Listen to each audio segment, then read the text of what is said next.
Friends, welcome to OneNet classes. आज हम लोग मेडिवल हिस्ट्री के बारे में जानेंगे। हिस्ट्री का सबसे इम्पॉर्टेंट टॉपिक है मेडिवल हिस्ट्री यानी मध्यकालीन भारत। ये सबसे इम्पॉर्टेंट टॉपिक है, इससे बहुत सारे क्वेश्चंस आपके बनते हैं। कोई भी एग्ज़ाम हो, सबसे ज़्यादा क्वेश्चन अगर हिस्ट्री में कहीं पूछे जाते हैं तो वो मध्यकालीन भारत से पूछे जाते हैं। इस वीडियो के अंदर आपको सारी इन्फॉर्मेशन मिलेगी, वो भी सबसे ज़्यादा ट्रिक्स के साथ। तो बिना किसी देरी के स्टार्ट करते हैं अपना वीडियो। मध्यकालीन भारत के अंदर आता है प्रारंभिक मध्ययुगीन भारत, दिल्ली सल्तनत और मुगल साम्राज्य। इसमें सबसे ज़्यादा क्वेश्चंस जो बनते हैं वो बनते हैं मुगल साम्राज्य से। लेकिन मुगल साम्राज्य को पढ़ने से पहले हमें प्रारंभिक मध्ययुगीन भारत और दिल्ली सल्तनत को थोड़ा सा शॉर्ट में जानना होगा। तो आगे देखते हैं क्या आता है। सबसे पहले आता है चोल साम्राज्य यानी चोला एम्पायर। ये 9वीं शताब्दी में उभरा हुआ साम्राज्य है। इसके जो राजा थे वो थे राजा राज चोला वन। ये सबसे पहले महत्वपूर्ण शासक रहे हैं चोल साम्राज्य के। इनके जो पुत्र थे उनका नाम था राजेंद्र चोल, वो इनके उत्तराधिकारी थे और इन दोनों ने मिलकर इस साम्राज्य को काफ़ी आगे तक पहुंचाया था। इन्होंने राजा राज चोला वन थे जो इन्होंने भारत को के साथ साथ श्रीलंका और मालदीव के कुछ हिस्सों को भी कवर किया हुआ था। हम लोग फ्रेंड्स इम्पोर्टेंट ही जानते हैं जो क्वेश्चंस में आ सकता है। अब बारी आती है विजयनगर की। विजयनगर, इसके एक शॉर्ट सी स्टोरी है, वो मैं आपको बताती हूँ। जब मोहम्मद तुगलक डेक्कन से अपनी शक्ति खो रहा था तब 2 हिंदू राजकुमार थे। पहला था हरिहर और दूसरा था बुका। उन लोगों ने कृष्ण नदी और तुंगभद्रा नदी के बीच में एक स्वतंत्र राज्य को स्थापना की थी। वह स्वतंत्र राज्य कौन सा था? विजयनगर साम्राज्य। आप इस इमेज में देख रहे होंगे, जो ये ग्रीन पोर्शन है यही है विजयनगर एम्पायर यानी विजयनगर साम्राज्य। इसमें जितने भी शासक थे, जितने भी वंश थे, उसको याद करने की एक सिंपल सी ट्रिक है। क्या है वो ट्रिक? देखते हैं हम। वो ट्रिक है सासू तू अरेंज मैरिज करा दे। सुनने में थोड़ी सी वियर्ड है पर ये ट्रिक काम करती है। आप देखें, जैसे सा से संगम वंश, सु से सुलभ वंश, तू से तुलभ वंश और अरेंज से अरविंद वंश। ये ट्रिक अगर आपने ये लर्न कर लिया तो ये आके बहुत सारे क्वेश्चंस को क्लियर कर सकता है, क्लियर करने में आपकी हेल्प कर सकता है। फ्रेंड्स, अगर आपको ये वीडियो अच्छा लग रहा हो तो प्लीज़ लाइक ज़रूर करें। आगे देखते हैं। आगे बारी आती है दिल्ली सल्तनत की। दिल्ली सल्तनत तक हम कैसे पहुँचे, इसकी एक छोटी सी स्टोरी है, वो हम जानते हैं। अरब के कुछ लोगों ने भारत पर हमला कर दिया था। उसमें सबसे पहले कौन आया था? मोहम्मद बिन कासिम आया था। मोहम्मद बिन कासिम ने बहुत प्रयास किया भारत को लूटने का, काफ़ी कुछ लूटा। उसके बाद आए मोहम्मद गोरी। मोहम्मद गोरी ने काफ़ी प्रयास किया भारत को लूटने का, लेकिन उन पे आक्रमण हो गया था। तो उन्होंने उनके जो मोहम्मद गोरी के जो सेवक थे उनका नाम था कुतुबुद्दीन ऐबक, उनको अपना राज्य दिया और वो वहाँ से चले गए। इस तरह कुतुबुद्दीन ने दिल्ली सल्तनत की स्थापना की थी। ये क्वेश्चन बहुत बनता है कि दिल्ली सल्तनत की स्थापना किसने की थी, तो आंसर हो जाएगा कुतुबुद्दीन ऐबक ने स्थापना की थी। अब हम जानते हैं दिल्ली सल्तनत में कितने वंश थे। दिल्ली सल्तनत में टोटल 5 वंश रहे हैं। पहला है गुलाम वंश, दूसरा है खिलजी वंश, तीसरा है तुगलक वंश, चौथा है सैयद वंश और 5वां है लोधी वंश। इनको याद करने की एक सिंपल सी ट्रिक है। वो ट्रिक क्या है देखते हैं। ये ट्रिक बहुत ही इजी है, अगर आप याद करेंगे तो याद हो जाएगी। सबसे ट्रिक है गुलाब खिले तो सांस लो। नॉर्मल सी है, गुलाब खिल रहा है तो सांस लो। ये ट्रिक क्या है? जैसे गुलाब से गुलाम वंश, खिले से खिलजी वंश, तो से तुगलक वंश, सास से सैयद वंश और लो से लोधी वंश। बहुत ही इजी ट्रिक है, अगर आप इसको याद करेंगे तो आपके बहुत सारे क्वेश्चंस कवर हो सकते हैं। आगे बात करते हैं हम गुलाम वंश की। गुलाम वंश 1206 से लेकर 1290 तक रहा। इसके पहले जो संस्थापक थे वो थे कुतुबुद्दीन ऐबक। कुतुबुद्दीन ऐबक, ये रहे कुतुबुद्दीन ऐबक। कुतुबुद्दीन ऐबक ने ही कुतुब मीनार को बनाया था। कुतुब मीनार की नींव रखी थी कुतुबुद्दीन ऐबक ने। इसके गुलाम वंश के जो अंतिम संस्थापक थे वो थे शमशुद्दीन केमस। कुतुबुद्दीन ऐबक के बाद आए थे इल्तुतमिश। इल्तुतमिश के बाद आई थी रज़िया सुल्तान। रज़िया सुल्तान ने पर्दा प्रथा को हटाया था। वो एक मुसलमान थी और वो बिना पर्दे के शासन करती थी। आगे बात करते हैं खिलजी वंश की। खिलजी वंश की काल चला था 1290 से लेकर 1320 तक। इसके प्रथम स्थापक थे जलाउद्दीन फिरोज खिलजी और इसके आखिरी संस्थापक थे खुसरो खां। जलाउद्दीन फिरोज खिलजी ने अपने दामाद यानी अलाउद्दीन खिलजी को अपना शासन दिया था। उसके बाद आते हैं तुगलक वंश। तुगलक वंश के काल जो चला था वो 1320 से लेकर 1414 तक चला था। इसके जो प्रथम संस्थापक थे वो गयासुद्दीन तुगलक थे और इसके जो आखिरी संस्थापक थे वो थे महमूद तुगलक। उसके बाद आता है सैयद वंश। सैयद वंश 1414 से लेकर 1451 तक चला था, यानी 1414 से लेकर 1451 तक चला था। इसके जो पहले संस्थापक थे वो थे खिंज खां और इसके जो आखिरी संस्थापक थे वो थे अलाउद्दीन आलम शाह। फ्रेंड्स, ये जो आप वंश देख रहे हैं इसमें जो खिलजी वंश, तुगलक वंश और सैयद वंश है, इससे ज़्यादा क्वेश्चंस नहीं बनते। इससे सिर्फ यही पूछा जाता है कि इसके प्रथम संस्थापक कौन थे और इसके अंतिम संस्थापक कौन थे। इसलिए अगर आप जितना शॉर्ट में देखेंगे, जितना आपके लिए बेनिफिशियल होगा, उतना ही आप देखें। उसके बाद आता है लोधी वंश। लोधी वंश इसका जो काल था वो 1451 से लेकर 1526 तक था। इसके प्रथम संस्थापक थे बहलोल लोदी। इसके अंतिम संस्थापक थे इब्राहिम लोदी। ये बहलोल लोदी की फोटो है, आप देख सकते हैं। अंतिम संस्थापक थे इब्राहिम लोदी। इब्राहिम लोदी के जब उनका जो शासनकाल चल रहा था उसी में 1526 में बैटल ऑफ पानीपत हुआ था, यानी पानीपत की लड़ाई हुई थी बाबर से। इसमें इब्राहिम लोदी हार गए थे और बाबर जीत गए थे। यहाँ से मुग़ल काल चालू हो जाता है। इब्राहिम लोदी जब हारे थे तो वहाँ से दिल्ली सल्तनत, लोधी वंश ख़त्म हो जाता है और मुगल साम्राज्य की स्थापना होती है। अब आती है बारी मुगल साम्राज्य की। मुगल साम्राज्य सबसे इम्पॉर्टेंट है पूरी मेडिवल हिस्ट्री में। इससे बहुत ज़्यादा क्वेश्चंस बनते हैं। इसके जो एम्परर्स नेम हैं उसको नेम लर्न करने में सबसे ज़्यादा कन्फ्यूज़न होता है और वही सबसे ज़्यादा क्वेश्चंस पूछे जाते हैं। तो इसको नेम लर्न करने, जो मुग़ल एम्परर्स हैं उनको नेम लर्न करने की एक सिंपल और इजी सी ट्रिक है। वो इजी सी ट्रिक बहुत ही इजी है, वो है भाजी सब्जी फॉर माँ साहब। अब ये भाजी सब्जी फॉर माँ साहब क्या है, इसको हम जानते हैं। ये है भाजी मतलब बी से बाबर, एच से हुमायूं, ए से अकबर और जी से मतलब JI से जहांगीर। ऐसे सब्जी आया, सब्जी से शाहजहाँ, फिर आए औरंगज़ेब, औरंगज़ेब से फिर बहादुर शाह, बहादुर शाह से फिर JI जहांगीर शाह। उसके बाद आता है फॉर से फारूक शियार, फिर M से मोहम्मद शाह, A से अहमद शाह, फिर A से आलमगीर 2, S से शाह आलम 2, फिर A से अकबर 2, B से बहादुर शाह जफ़र 2। अगर आप ये ट्रिक याद रख लेते हैं, भाजी सब्जी फॉर माँ साहब, तो आपको नेम लर्न करने में बहुत इजी हो जाएगा कौन से मुग़ल एम्परर किस सीक्वेंस वाइज में है और आपको लर्न करने में बहुत इजी रहेगा।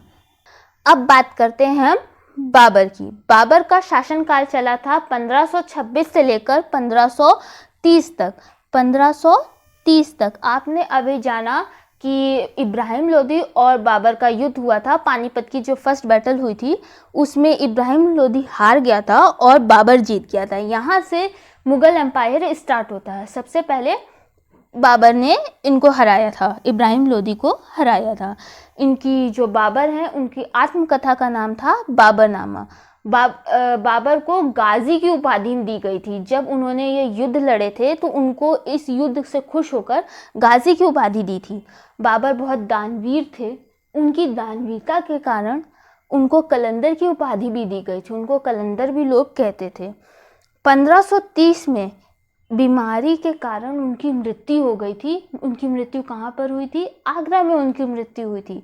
उनकी मृत्यु हो गई थी, इस कारण उनका शासनकाल वहाँ से खत्म हो जाता है। बाबर ने जो युद्ध करे थे उसकी एक ट्रिक है, एक बहुत ही इजी सी ट्रिक है अगर आप देखें तो, वो है पान खा चल घर। पान खा चल घर, ये क्या है जानते हैं। पान से पानीपत का युद्ध जो सबसे फर्स्ट बैटल हुई थी। खा से खानवा का युद्ध। खानवा के युद्ध के बाद ही उन्हें गाजी की उपाधि मिली थी, ये याद रखिएगा आप। चल से चंदेरी का युद्ध। घर से घाघरा का युद्ध। ये पान खा चल घर से आपके सारे युद्ध जो बाबर ने लड़े हैं उससे आपको ये लर्न हो जाएगा। फ्रेंड्स, अगर आपको ये वीडियो पसंद आ रहा हो तो प्लीज़ सब्सक्राइब ज़रूर करें। अब बारी बाती है हुमायूं की। हुमायूं का शासनकाल चला था 1530 से 1556 तक। 1530 से लेकर 1556 तक। 1530 में बाबर की मृत्यु के बाद उनके जो पुत्र थे हुमायूं, उनको ये शासनकाल दिया गया था। हुमायूं, ये आप हुमायूं को देख सकते हैं, ये हुमायूं हैं। हुमायूं का जो आत्मकथा है उसका नाम था हुमायूंनामा। हुमायूं का जो शासनकाल चल रहा था तब शेरशाह सूरी ने जीटी रोड का निर्माण कराया था। जीटी रोड का निर्माण कहाँ कराया था? जीटी रोड का निर्माण कोलकाता से लेकर पाकिस्तान तक का जीटी रोड का निर्माण कराया था। ये क्वेश्चन सबसे इम्पोर्टेंट है, हर जगह पूछा जाता है कि जो पहली जीटी रोड थी वो कहाँ से कहाँ तक बनी थी। तो सबसे इजी आंसर है वो है कोलकाता से लेकर पाकिस्तान तक बनी थी। और किसने बनवाई थी? शेरशाह सूरी ने बनवाई थी हुमायूं के शासनकाल में। 1556 में पुस्तकालय की सीढ़ियों से गिरकर हुमायूं की मृत्यु हो गई थी। पुस्तकालय में वो अपना टाइम व्यतीत करने गए थे और वहाँ पे उनकी मृत्यु हो गई थी। अब बारी आती है अकबर की।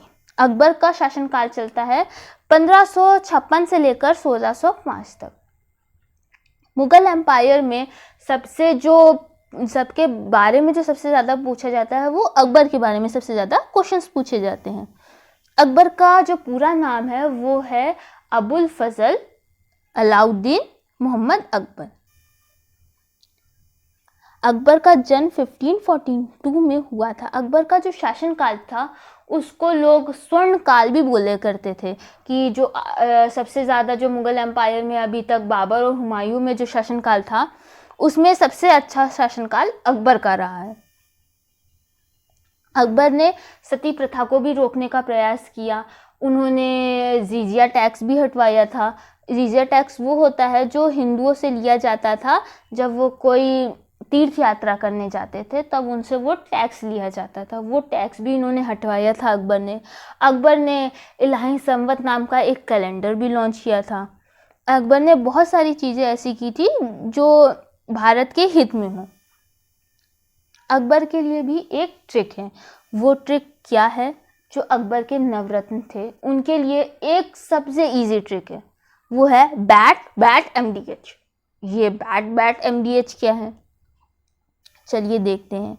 बैट से बीरबल, मतलब बी से बीरबल, ए से अबुल फजल और टी से तानसेन। पहला बैट हो गया।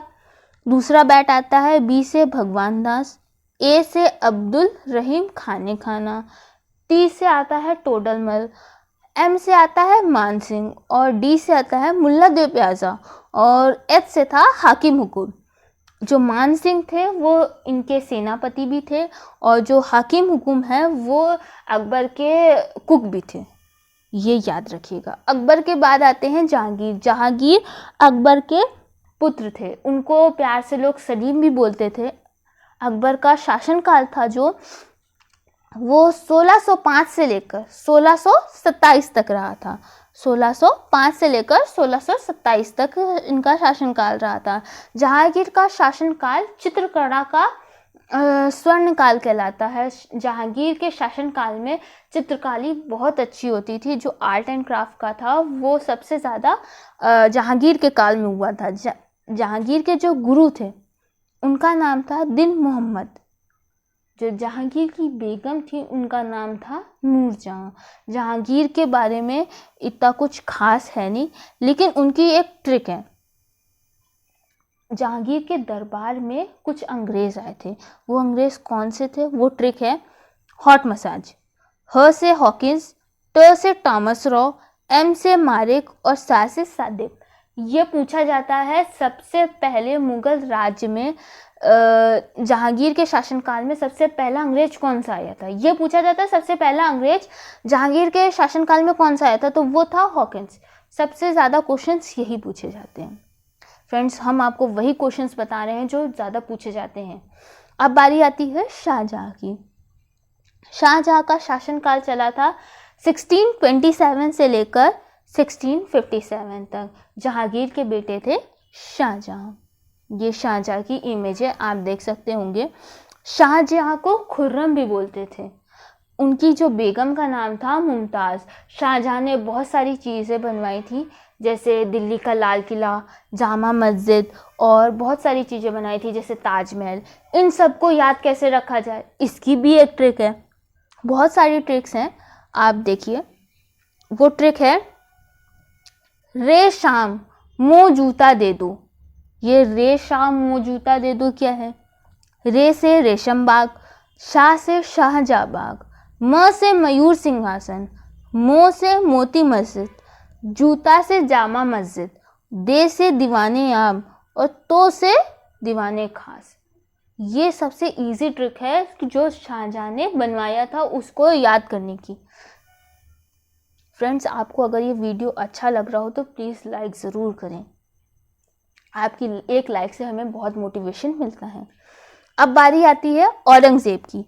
औरंगज़ेब का जो शासनकाल चला है वो 1657 से लेकर 1707 तक चला है।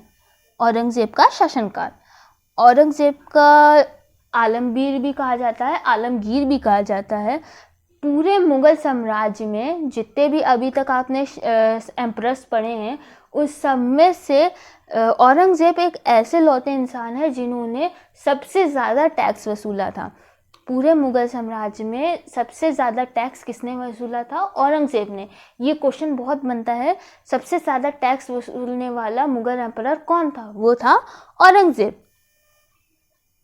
औरंगज़ेब के में भी औरंगज़ेब के दरबार में भी बहुत सारे अंग्रेज़ आए थे। सबसे पहले कौन आए थे? इसकी भी एक ट्रिक है, वो है मात। म से मार्शल, त से ट्रिबेनियर। ये जो 6 एम्परर्स हैं, यानी बाबर, हुमायूं, अकबर, जहांगीर, शाहजहाँ और औरंगज़ेब, ये 6 एम्परर्स बहुत ही इम्पॉर्टेंट हैं। इन 6 एम्परर्स के लिए एक ट्रिक है। जो इनके मकबरे बनाए गए हैं वो कहाँ पर बनाए गए हैं, उसके लिए भी एक छोटी सी ट्रिक है, वो जानते हैं। क्या है वो ट्रिक? वो है भादसा और कदिलिस्लाराबाद। ठीक है, वो ट्रिक क्या है? भादसा से, जैसे बी से बाबर, एच से हुमायूं, ए से अकबर, जे से जहांगीर, एस से शाहजहाँ और ए से औरंगज़ेब। अब बाबर का जो मकबरा है वो कहाँ बनाया गया है? क से काबुल में बनाया गया है। हुमायूं का जो मकबरा है वो कहाँ बनाया गया है? दिल्ली में बनाया गया है। दी से दिल्ली में बनाया गया है। अकबर का जो मकबरा है वो है सिकंदराबाद में। जहांगीर का जो मकबरा है वो है लाहौर में। शाहजहाँ का जो मकबरा है वो है आगरा में। और औरंगज़ेब का जो मकबरा है वो है औरंगाबाद में। फ्रेंड्स, आज के लिए बस इतना ही। आई होप फ्रेंड्स आपको ये वीडियो समझ में आया हो और आपको ये वीडियो अच्छा लगा हो। अगर आपको ये वीडियो अच्छा लगा है तो प्लीज़ लाइक, शेयर और सब्सक्राइब ज़रूर करें।